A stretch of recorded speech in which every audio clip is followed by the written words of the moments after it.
Another instance, there's a gentleman charging his phones right when you come in where the flowers are, and another gentleman saw him and jumped over these cars and started stabbing them, and that's kind of scary when you think about it, Yeah. So they have, and back then they could chase you, I'm not sure what the policy is now, but every store's a little different, I know a lot of them have the no chasing thing now, yeah. And then with those doors, you feel like they're saving money by not having security guards next to the doors and leaving them open, kind of thing, or? Yeah, well, they should have it as a honestly as a felony. If you open a fire, they should be fire doors, right? And if you go out that door, it should be a felony. Okay. Because that and also the sprinklers should go off if that door becomes open, and it should be alerted to the fire department. Because that's that makes sense, doesn't it? Like an automatic call to the fire department. If I put a fire alarm, yeah. The fire department. Yeah. Sprinklers, It should be this emergency thing. Right. So, right now it's just a misdemeanor, and for me it's there's this thing. I tell people if honest people, as best I can say, that if they see those exits blocked, they should go out those exits. Because that way it's going to alert. Somebody's going to figure out that they're blocking the exits. Because how are they going to charge somebody, with a crime when they're the one committing a higher crime? Does that make sense? Yes, but then when you're going out those exits, isn't that like putting you at risk for getting arrested or something like that, or? There could be a police officer on the other end. Anytime you break the law, it's a risk of being arrested. Okay, so technically, it's actually the crime itself is the same penalty as repetitive jaywalking or being homeless. Right now is a misdemeanor. It's a misdemeanor crime. That's the same crime as shoplifting. They actually don't want to be called. The police officers don't want to be called unless it's $700 or more of product being stolen. So if you have a little basket, they're not going to call the cops. They don't want the cops don't want to deal with it. You know what I'm saying? If you have a shopping cart, they can assume that you have $700 or more of merchandise, and then they'll call the police.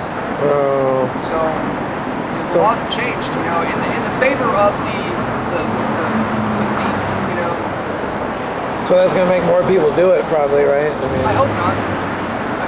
Honestly, I think in my eyes, most people want $20 or $40 for a fix. You know what I'm saying? And if they had a way to do a survey, if the store is paying for it, you get on your phone, you do a survey from the store, you get $20 to $40. $20 a survey, I guess. And it would save them so much money. You know what I'm saying? Yeah. And an easy survey is like, what do you spend your food stamps on? Do you sell your food stamps? Just a whole bunch of Oh, people selling it. Yeah, That's some kind of felony or misdemeanor, right? It's a misdemeanor. Okay. So they'll try to go on this side too. Get different views and stuff. Thank you, by the way, for asking me a bunch of questions. What's that? Thank you, by the way. Oh yeah. And so trying to think of some other stuff. So as far as the police and stuff, even though it'd be technically a misdemeanor, nobody really comes and tries to say, what are you guys doing here, and all that kind of stuff too often. So I guess the homeless outreach, they've come out and told us that they don't have funding for hotel rooms. That's it's in the county now, and they have a 4-foot rule. So from the curb, stuff has to be 4 foot from the curb. So you can have the right-of-way thoroughfare for pedestrians. And if you're not compliant, then they send out the code enforcement, and then after the code enforcement, then law enforcement becomes involved, and then you get a ticket. So I'm pretty sure that's about how it goes with that. Yeah. But I've only, I'm getting ready to move my stuff, clean it all up, and be more mobile.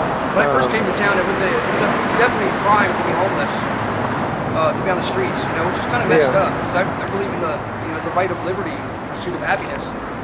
I'm a freegan, which is somebody that's reuses items that are deemed unusable from the last owner. I go through the refuge, and I get not only just the recycling, but I get things that are left behind. Electronics, you name it, it's in the trash. And I repurpose that stuff. So eventually we're going to get a website, freegan.com, so we can sell our stuff, Oh, really? So you're kind of like fixing stuff and all that, or kind of like fixing stuff, or yeah, like the bikes are in the trash. This chair was in the trash. These clothes were all these clothes were in the trash. oh, kind of crazy, huh? yeah. What people throw away. Yeah, sometimes it still works. I'm definitely blessed to be here. What about like nighttime and stuff when it gets super cold, and how you survive friends that? die from the cold out here. Really? It's kind of sad, but people die all the time. You have to be prepared for it. I would say if you can get a hot water from the store, get a bottle of water, a water bottle, and fill it with hot water, and that'll warm you up pretty quick. In Sacramento, they have those heaters downtown. That I've seen people bundle up next to those things. The ones that come out of the ground. Oh, okay. Yeah, by the Capitol and whatnot. Oh. So, but when they release inmates at like 3 o'clock in the morning, if they don't have, like if they arrest you in your boxers, right, they're gonna release you in a paper gown. Whether it's raining or not. It gets loud over the highway. I know, yeah, because that's the bad thing. Is like I'm just wondering if the video is gonna pick you up good or not, because I don't have like a good mic and it's really loud background. So hopefully it will. I don't know. If not, I don't mind doing another video. Yeah, I'll try. I'll check it out later and see, and if not, maybe I'll come back.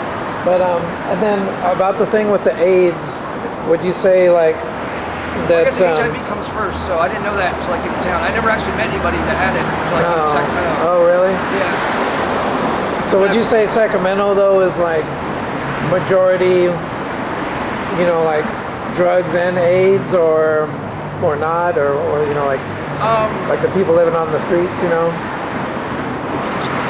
seems at least 70%, I think. like would be on drugs of some kind, or have HIV. Oh, have HIV. Yeah. And then do you hear about like people having COVID a lot still or anything, or not so No, a much? friend of mine almost died from it though. Oh, yeah. Yeah, he was he's 55. And, I was kind of surprised that he even had COVID. How long ago was that, you think? Right at the beginning of it. Oh, okay. Yeah. So not so much now, but more in the beginning when it was more dangerous or something? Yeah. Okay. So right after the fires. What's that? Right after the fires. Oh, right after the fires, okay. Like I got my first amount of money from the ADD, and I stayed at the Motel 6 during the fire, so at least I was inside, and then I didn't breathe all the air from outside, So how do you get mail or something like that, though? Harm reduction, you can get mail there, or you can get mail at I'm not sure what's the other address is, but it's like Cook Police Department or something like that. Oh, yeah. So harm reduction on Stockton Avenue, you can get mail out there, and they'll actually, if you notify them that you're gonna have mail coming, they'll scoop it up and they'll bring it out to you. So that's really nice. So you don't have to have like a P.O. box or an address or nothing like that, though? No, not at all. And then, they'll give you a vouchers for IDs, right? The California IDs. Oh. But it's a fake ID. You can't vote with it. Oh. Right? You can't get an airline ticket with it. You can do banking with it. Okay. You can get arrested with it. Oh. But you can't. It says that you can't use it for a job, right? And you can't vote with it, it's kind of messed up. Yes. Why would the county give you something that you can't use? You know what I'm saying? It's limited, huh? Yeah. Yeah, and it's going to the people that are not underprivileged but marginalized. Yeah. And I think it's messed up. I would have voted actually if I would have gotten, because it's hard for me to come up with that money. You know what I'm saying? It's $70 I think for a regular ID. So, it's kind of hard to come up with cash like that out here. Yeah, because they just had that measure to either legalize or not legalize the, like people in tents and stuff, where it may be a crime of some kind, but they were gonna legalize it, but then like supposedly get housing for people and all that. And so, what do you think about Sacramento's efforts to make housing for homeless people? Do you think it's like they're full of it, or do you think they're really trying, or what? They're not trying hard enough, honestly. Because there's a place that the Department of Real Estate and Housing for California over on Broadway. The building's been vacant for 10 years. It's 125,000 square feet.